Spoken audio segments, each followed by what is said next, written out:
The Talk Shop. Good evening and welcome to it. This is The Talk Shop with me, Masachaba Mushweshwe, on SAFM, South Africa's news and information leader. Tonight we kick off by focusing on our mover and shaker. Her name is Rhulani Lehloka, newly appointed Executive Director of the Aids Consortium. Newly appointed, it's been 9 months? Almost September. 9-10 months. So we'll talk about that and talk about the challenges of moving from metallurgy to NGO work. How did she do that? And we'll obviously go into issues around school-based HIV testing and prioritizing young girls and women in HIV prevention efforts. And then at around 7:30, we'll be talking about housing in our country. We're looking at it from a different perspective this time. We're talking to the chairperson of Abahlali Basemjondolo, Sbuzi Kote, and he'll be joining us on the line talking about the perspective of Abahlali Basemjondolo regarding state housing in our country. In the second hour of the Talk Shop tonight, we've got our relationship corner coming up, and we're looking at family feuds and how best to resolve them. Joanna Klevulu, who is a clinical psychologist with Psych Matters Family Therapy and Psychology Center, will be joining us on the line to talk about family feuds and how to resolve them. African Affirmations coming your way, brought to you by the Eskia Institute, and we wrap up our show tonight with a focus on World No Tobacco Day. We'll be talking to a representative for Be Cancer Away, Lauren Pretorius, and finding out what exactly Be Cancer Away is doing in efforts to raise awareness around World No Tobacco Day, which is today, May the 31st. That's how the show is looking tonight with me, Masachaba Mushweshwe. It is The Talk Shop on SAFM 104 to 107. Let's get up close and personal with our mover and shaker, Rhulani Lehloka, Executive Director of the AIDS Consortium. She talks about the work that the consortium is doing and also about her move into NGO work with the NGO sector. Good evening to you, Rhulani, and thank you so much for joining us, ma'am. Welcome onto the Talk Shop. Thank you, Ms. Chava, and hello to your listeners. I'm absolutely bowled over at the fact that you have a degree in metallurgy. Yes. And you then decided that you're going to volunteer at Love Life. Yes. How did that come about? Well, I was in transition. I was actually looking for a job within the metallurgy sector, and I was actually living around the corner from Love Life. And one day I decided, you know what, it's costly to go and fax and phone and do all of these things. So I decided, let me go to Love Life, and I said to them, I'm here, I'm volunteering my services on the basis that you let me use your phone, you let me use your fax, and you teach me how to use email. And understand that I'm looking for a job in the metallurgy sector and nothing more. And I got involved with the work that they do, and I realized that it is so me. It's sounding to me like you just wanted to use Love Life, and then the bug bit. I Love did, Life. but I mean, also they were using our skills. Hello. But you had already been working in the sector. You'd held down various jobs. I did, and I felt, now is the time to move on to the mining sector. It's like the mining environment, and it's not a very nice environment, I must be honest. And I am a people's person, and that really just came out at Love Life. And I did realize that it's never too late to pursue your dreams. You might have this degree in a scarce field, but I mean, if you follow your passion, then the money will follow. It's I hope it's so clearly coming. That was not your passion. Well, you're in the NGO sector. I'm not so sure about the money coming, but clearly metallurgy wasn't your passion. How did you get into it? This thing of Papa, sorry, Bara. It was really about my father saying, hey, my child is studying. He just didn't, it's like you are going to register and you are going to register something that is, to do. And when I registered, I came home, I said to him, okay, I've registered at VETS and I'm studying metallurgy. It's like, metallurgy, what is that? And I tried to explain what it is.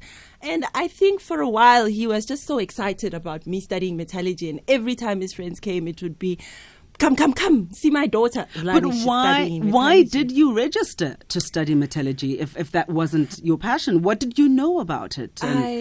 I knew nothing about it, hey? I wanted to study chemical engineering, and as it was, the field was full.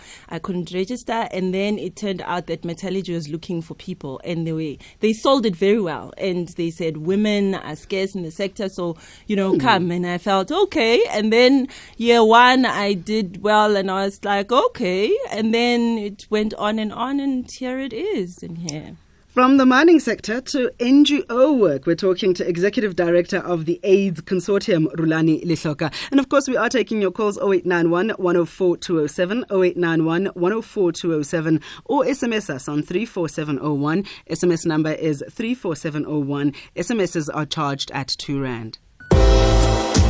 The Talk Shop. This is The Talk Shop with me, Masachaba Mushweshwe, on SAFM 104 to 107. Amuva Nsheke tonight is the Executive Director of the Aids Consortium, Rhulani Lehloka, who moved from the mining sector into NGO work, specifically health community development. She started off volunteering at Love Life and has worked her way to the top as Executive Director of the Aids Consortium. What exactly does the Aids Consortium do? I know that it's a network of NGOs. Yes, we're a network of NGOs and basically looking at human rights of people living with HIV. The organization is 20 years old, so that is an honor for me to actually be executive director of such an organization. And our job is to strengthen and capacitate NGOs and community-based organizations to do what they do and do it with excellence. And it's really to build their governance structures around accountability, transparency, and really to have good governance in place. But that coupled with how well are we doing on programming, and can we show and demonstrate impact on the work that we're doing in communities. I think you know that most organizations or CBOs are started by a mama who just sees the need in the community, and before you know it, refer the children to Mam Sbongile, and everybody's taking their children there. But Mam Sbongile just started this out of her heart. She didn't really say, I want to start an NGO. So it's those kind of people that we then take on and say, let's build your capacity around running an organization, because now when they do get funding, then they become overwhelmed. How do we do this? And if a child needs a pair of socks, they just buy a pair of socks, and the funder wants to know, how come you didn't account for the 20 rands that bought the pair of socks? So that's where we come in as the AIDS Consortium. And what about ensuring that these very same mamas or Mams Bongile have a voice with regards to policies that government draws up, legislation, governing the various sectors where they are very, very prominent? Because what you find a lot is that the work being done by the people on the ground does not relate to the policies, and therefore implementation is the problem, simply because what is happening on the ground, the people were not consulted, they're not even aware of what the policies are all about, and there's no efforts to bring them on board and not just get their buy-in, but get their voice heard with regards to how best these policies can be implemented. A few years ago, the AIDS Consortium was elected to sit on the South African National AIDS Council, which is a strategic making body around HIV and AIDS-related issues. And we then represent the NGO sector of SANEC, and we act as the secretariat thereof. And that then enables us to be able to take the community voice and bring it up to strategy, and take strategy and bring it down to community voice. And I agree with you that the gap is still a bit big, but I think that with the network we are able to at least connect the dots in places where we are able to connect the dots. The unfortunate part of it is that we do have affiliates, and the interaction that we have with affiliates is very different, because we are only have offices in Gauteng and in Limpopo. We closed down our offices in Northwest because of the funding. So, scaling down and all of that. So the economic recession has really had an impact, an adverse impact on organizations, even as, well organized as the AIDS Consortium. So And what about the NGOs themselves? Have you seen a number of NGOs closing their doors simply because they cannot access funding? And how does that impact on the work that you're doing? We have seen a lot of NGOs that we've been supporting closing their doors because they simply cannot function because of the economic recession. So now what we're doing is this is also just encouraging the organizations to actually come together. So you're seeing a lot of organizations coming together and applying for funding as a collective as opposed to being on their own. So that is a trend that seems to be coming up now. But the communities themselves, yes, are suffering. And unfortunately, right now, there's nothing we can do but to try and look at how we can make do with what we've got and try to raise funds. And a lot of funding is, I mean, like we as South Africa are considered as a middle income country. So the donors are slowly moving away from countries such as ours, and they're saying government should take responsibility for responding to HIV in their own countries. However, the irony of it is that even when we classed there, we still are one of the countries with the most people living with HIV. So that is, that's the contrast of it. It's actually very funny because we talk about, emerging markets and South Africa being an emerging market country. And then we talk about the disparities between, almost first world and third world in one country, which is a problematic situation. But then when it comes to money and funding, then, the turnaround is you should be able to afford these particular programs. But what about the corporate sector? There are a lot of corporate social investment programs, and initially each and every company seemed to be wanting to be associated with HIV and AIDS awareness. Is that still the case? The things... the global environment is moving towards let's go green and let's save the rhinos. So that's what people are doing now. They're going green, they're saving the rhinos. And unfortunately, places like Nkosi's Haven is facing, a dilemma. They're having to close down. So I think it's that reignition that needs to happen, because there's this notion or myth that people are AIDS fatigued, and unless we get our numbers down, then there is no such thing as AIDS fatigued. Then it means we haven't learned the lesson. We haven't heard what needs to be heard. We haven't done what needs to be done for us to get to where we need to go. So there's the impact of HIV is actually much deeper than I think what people see.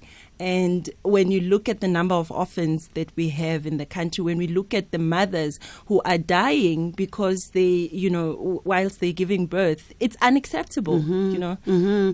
We still have a long way to go. That is very true. And you talk about AIDS fatigue amongst the public. What about AIDS fatigue in the NGO sector? As the AIDS Consortium, you have a lot of NGO, and you're running an NGO network, so to speak, around HIV and AIDS. And one has to ask, do you think we're winning the battle in getting the messages across? When one reads about, children in grade 3 that are pregnant, that are getting pregnant, one has to ask themselves, are we getting these messages across with regards to the need to, to stop the infections, to make sure that if you are not infected, you remain uninfected, to make sure that if you are infected, you take care of yourself, to make sure that we learn everything we can about the disease, and people use condoms to protect themselves. All these particular issues clearly are they coming across? Are we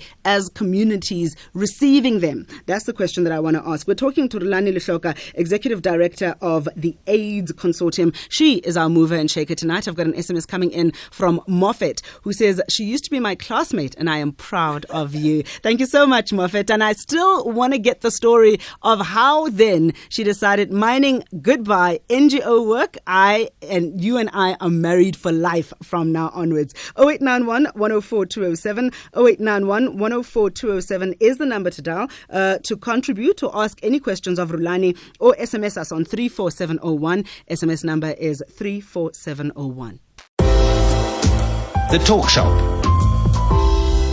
This is the Talk Shop with me, Masachaba Mushweshwe, on SAFM 104 to 107. Our mover and shaker tonight is Rhulani Lehloka, Executive Director of the Aids Consortium. We are talking about HIV testing and about winning the battle against HIV and AIDS, asking, are the message really filtering through? Are we as communities receiving them and implementing them, or do they just remain exactly that? Messages that are out there, but we living a completely different lifestyle to the messages that are being advocated around HIV and AIDS awareness. Rhulani Lehloka of the AIDS Consortium is our guest tonight. 0891 104 207 is the number to dial if you want to speak to her, or you can SMS us on 34701. 34701 is the SMS number, and SMSs are charged at R2. Alternatively, you can visit our Facebook page, SAFM Radio. Our Facebook page is SAFM Radio, and Norman Mtombeni has already logged on,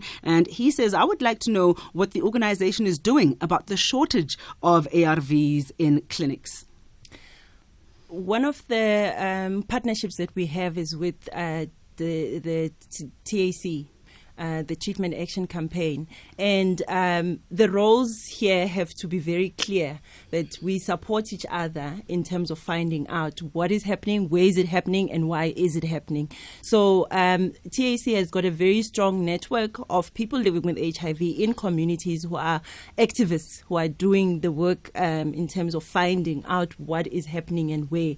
And the AIDS Consortium then supports the work that they do in terms of, if it is close to an organization that we connected to, we are able to then rally the organizations and then find, get information. And then in terms of presenting the information, then TAC would be the one that is presenting the information. So it's shared responsibility on that side. What is the present situation with regards to the ARV story? Because you hear of people who are living with HIV and AIDS saying, we go to the clinics, but we're not getting. And this is detrimental to our health because we've got to keep up our regime. And then you hear government saying, no, South Africa is not running out of ARVs. There are ARVs in the country, and clinics have, so what exactly is the true story? The Department of Health actually came out yesterday to say that they will offer a statement that there are shortages and that they have acknowledged that there are challenges. So often the things that happen start happening in communities, and we ask Guti, grapevine, abondaba, and whatever, it spreads so quickly before the department can even get a hold of it. So that is the beauty of working at community level and being in touch with the community. And that is the beauty then of having those partnerships with government, that you can raise these issues with them and still hope that they will give you funding one day. What is happening with the relationship between the South African government, especially the health department, and the AIDS Consortium and the different AIDS networks? For a number of years, it was a contentious relationship, fraught with tension and really not being on the same page. Are we moving towards a situation where now there is some kind of acknowledgement that we need everybody to get on board if we're going to win this battle? I think that historically we did have a difficult relationship, but now we can see that government is very responsive, and in terms of implementing policies and looking at how to respond from a community perspective, we're getting somewhere. Our Minister of Health is very responsive, and he's a listener, and so the relationship, I think he has a role to play, and he plays a very vital role in making sure that there the NGOs, the work that they do is acknowledged. So much so that most of the NGOs that we're dealing with are getting funding from the Department of Social Development and the Department of Health. So that relationship is coming around. And the AIDS Consortium does receive some funding from the Gauteng Department of Health to train some organizations in Gauteng. So that that seems to be working out. The Minister of Health, Dr. Aaron Motsoaledi, has said that South Africa has sufficient stocks of antiretrovirals, and he has requested that if anyone is not receiving the ARVs, to contact the health department. He said the problem of the low supply might have been caused by one of the companies contracted to produce the drug being unable to produce its quota. But he has said that they have called up all 10 depots in the country, and all have reported to have enough stock. So he says, no, we are not running out of ARVs as South Africa. And he was responding to the issue of 6 provinces running out of ARVs. Let's talk about Rhulani. I've got an SMS coming in from D, says Rhulani is such an inspiration and passionate. We need more Rhulanis in our country. Oh, that's very nice. Nice one from D. Rhulani, let's talk about this. I'm still trying to grapple with this move from the mining sector. A young black woman in a scarce skill with the qualifications, who then decides, NGO, this is it. You and I are wed to each other forever and ever. It was actually an easy decision to make. I've never actually been money driven, so to speak. I've always been driven to work hard and to be comfortable in the space that I'm in, and to do my best. And when I got to Love Life, I think the thing that touched me was they were working with groundbreakers at the time. People who, some of them had not had the background of education that I had. And I really felt that this is a call for me to make that difference. And I mean, there were a lot of young people who's sitting there and are unemployed, but nobody's thinking about volunteering. And I think even today, people are saying, I'm looking for a job, but nobody's doing anything about it. So, standing up and going and volunteering. And that was one of the reasons why Love Life then actually offered me a job. And they said, okay, here's an opening. Are you sure you don't want to go back? Because then I had gotten a job at Mintech. And I said, I want to stay. And I made a deal with God as well. And I said, you know what? I'm going to do this, and you must make sure that we stick it out. And that was it. That was the decision that was made. But most importantly, I must say that it's also, there's this notion that women have want to bring each other down. If you find an environment that is supportive enough, that sees the potential and is willing to give you a chance, that is also what makes a person to be. And that is how I got to where I am. I had people who were supporting me and people who believed in my potential, and seeing the things that I'm doing and wanting me to do more. Mm-hmm. Yeah.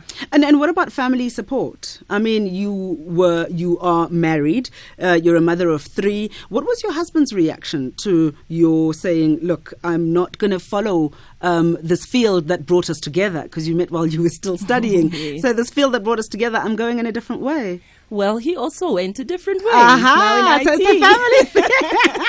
so it's a family thing. It's a family thing. So we ended up saying, okay, maybe we studied metallurgy so that we could meet, and that was it. And he's in IT, he's happy. I'm in the NGO sector, I'm happy, and I think that is what's important. You get a lot of people that are doing jobs that they don't like. Absolutely. I am happy to wake up and go to work. It gives me sleepless nights, and having to write proposal after proposal, and then you don't even get the money, but it gives you a sense of adrenaline that I cannot explain, and I that's where I want to be.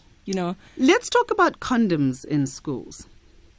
I support condoms in schools, if that is your question. And the AIDS Consortium supports condoms in schools. And the reason why we support condoms in schools is because some of the issues that are driving HIV is the lack of power of young women to insist on condom use and to be in safe relationships.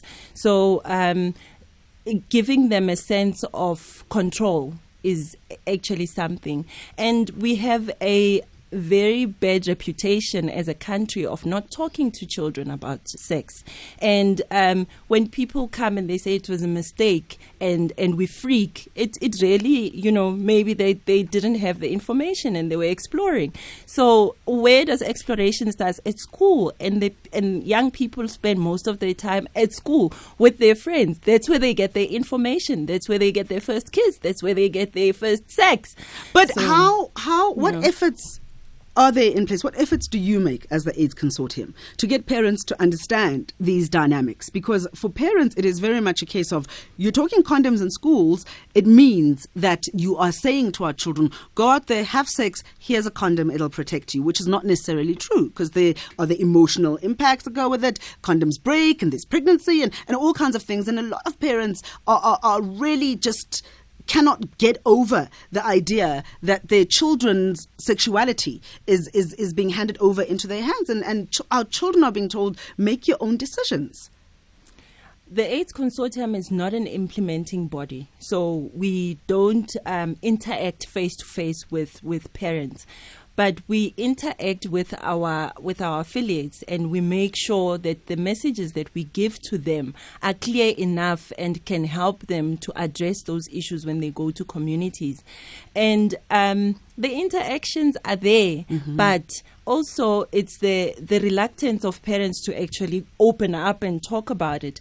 And I think, it's we grew up in a society, I don't know if your father or your mother ever talked to you about sex, but the first and only thing that my mother told me when I started menstruating was, now you keep your panties up and your dress down, and that is it. Or you're going to get pregnant. And then I'm going to kick you out of my house. Exactly. Oh my goodness. I'm looking at an SMS coming in that says, love life is in crisis at present with staff leaving and poor training of their foot soldiers. How does your guest feel? Should HIV strategies be rethought? And I think this ties up with what I was asking earlier on around HIV and AIDS fatigue amongst the networks that make up the AIDS NGOs. Are we re-looking at where we're going? Are we re-looking the messages? How do you keep yourself rejuvenated? How do your affiliates keep themselves rejuvenated? How do they keep themselves pumped up, so to speak, for the battle or the war that we're currently engaged in? Okay, I'll answer your question in two phases. Go ahead. The first one is how I keep myself rejuvenated is I find spaces and people of inspiration. The work that these women and these men do is the substance thereof is priceless. And if I find a group of women or a group of people that inspire me, that's enough for me. And in terms of the sector and how we respond. Before we talk about the sector, you talk about inspiring women. Is that the seed for the Heroes campaign and the community champions? Yes, it is. It is. And it's a seed for the 20 Reasons campaign that we're going to be running this year, because we're turning 20 and we're saying, okay, there should be 20 reasons why the AIDS Consortium is still alive 20 years later. There should be 20 reasons why people should still pursue their health rights. There should be 20 reasons why you need to know your status. And the 20 faces that we're profiling are the reason why you should never give up on your health as an HIV positive person. So the people that we'll be profiling are people who have lived with HIV knowingly for 20 years and, for 20 or more years, and it's 20 people. There has to be more people out there. So if there are, they must contact me. I want to hear about the NGO sector, the affiliates. Yes. When we come back, we're talking to Executive Director of the AIDS Consortium, Rhulani Lehloka, and we're going to be wrapping up with her when we get back. The Talk Shop. This is The Talk Shop with me, Masachaba Mushweshwe, on SAFM 104 to 107. Wrapping up with our mover and shaker, Rhulani Lehloka of the AIDS Consortium. New strategies? Rethinking of messages for NGOs?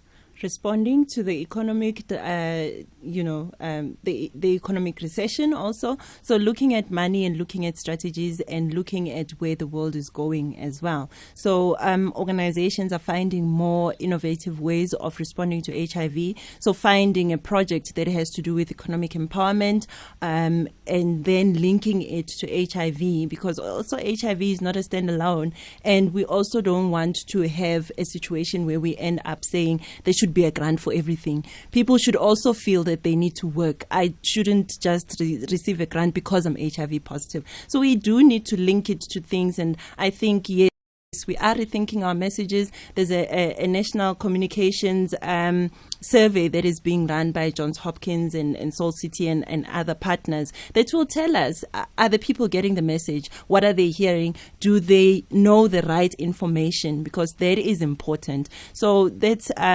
what is happening in communities. There's a lot of struggle for funding, and there's a lot of collaborations happening as well. And I must say that there is also funding that is coming through in the midst of all of this. Thank you so much, Rhulani Lehloka. A pleasure talking to you, ma'am, Executive Director of the AIDS Consortium. We look forward to getting you back into the studio, and we focus on AIDS, HIV and AIDS issues. I really want to talk about the focus or the prioritizing of young girls and women in HIV prevention efforts. And I also want to talk about the inclusion of young boys and men and where are we going as a country. But really, really appreciate it. And like Dee said, your passion really gives us hope that, you know what? Things are looking up. Thank you. Thank you so much for having me. Rhulani Lehloka, Executive Director of the AIDS Consortium. Our mover and shaker tonight. She is just 34 years old, already heading the AIDS Consortium and entrenching herself in community development. She says that the sky is the limit. We hope to get her back in about 5 years' time, and I'm sure she will have moved on to bigger and better things. What? UNICEF, UNESCO, World Bank. World Bank, UN. All right. That's Rhulani Lehloka. We're going to be talking about housing in our country from a different perspective. We hear it from government. We hear it from policymakers. Well, what about the people on the ground? Specifically, Abahlali Basemjondolo, chairperson of Abahlali Sbuzigote, joins us on the line talking about sustainable and responsive solutions to the need for adequate shelter in our country. At the Saatchi Botman Center for Abused Women and Children in Cape Town, they turn away up to 20 women each and every day. They can provide shelter for only 30 and around 50 children at a squeeze. They do offer 24-hour walk-in counseling, but the need seems to be never-ending and funds are at an all-time low. SAFM's Nancy Richards, presenter of Otherwise, is walking to help keep the center going. From May 21st, she'll be covering approximately 320 kilometers of the Camino in Spain over 2 weeks. If you'd like to donate towards Nancy's Walk for Women, find the details on www.backabuddy.co.za. On behalf of all the women who may one day need the Saatchi Botman Center, thank you.